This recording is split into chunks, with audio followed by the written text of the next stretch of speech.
Several insurers in the U.S. have been employing stealth tactics to increase the deductibles of policyholders. Changes to the fine print of policies have led to a cut in payouts to millions of Americans, this according to the Financial Times.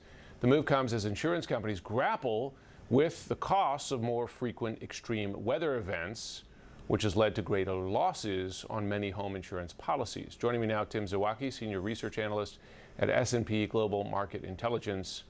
He covers the U.S. insurance industry. Thanks so much for joining, Tim. Great to be here, Jim.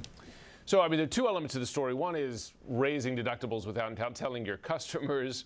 That's one thing. But just before we get to that, the core of this is insurers saying they got to pay out a lot more because of the frequency of climate-related events, more severe storms, more severe fires, hurricanes, you name it. Does the data back up that claim that their expenses are rising?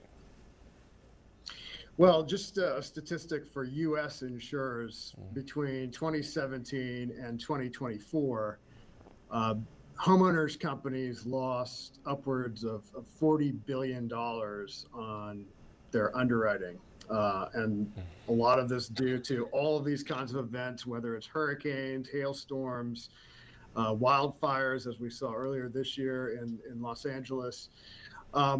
So the industry has reevaluated in many ways the way that these policies are structured. People have become very comfortable with how homeowners policies are structured and what they would expect to pay in the event of a claim.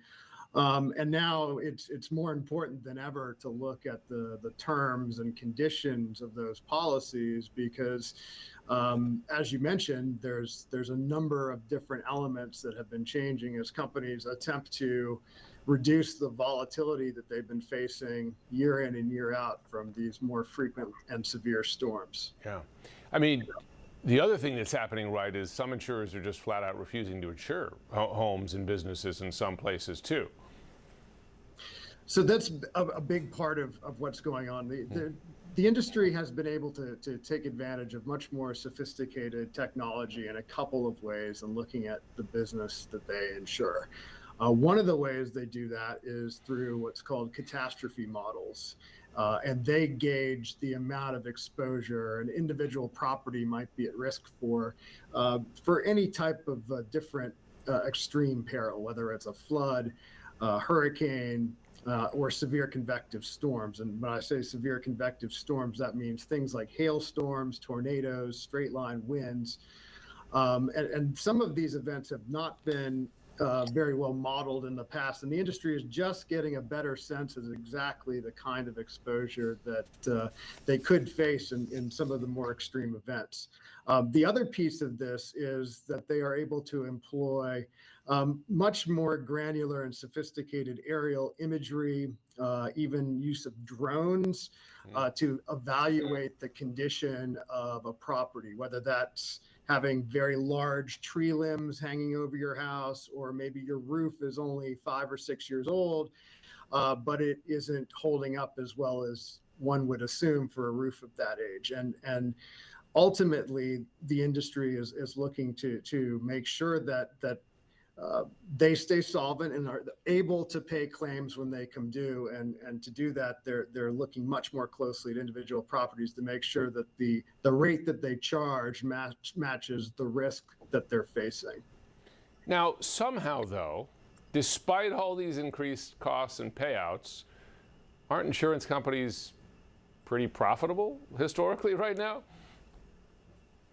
So this has been the last couple of quarters, quite a good year for the insurance industry, particularly the companies that do personalized insurance, so your home and auto insurers. But it was only 9 months ago that Los Angeles faced historic losses from wildfires, and some companies got hit very hard with that. We have that Category 5 storm churning off the coast of Jamaica, which, again, it's by good fortune that the industry has avoided any significant hurricane damage this year. So we think the worst of the rate increases are beyond what most homeowners will be in the next round of bills they're facing, perhaps seeing the last of the large increases in homeowners premiums. But these changes to the structure and the terms and condition, we think they're here to stay. Tim Zawacki, read the fine print. Thanks so much.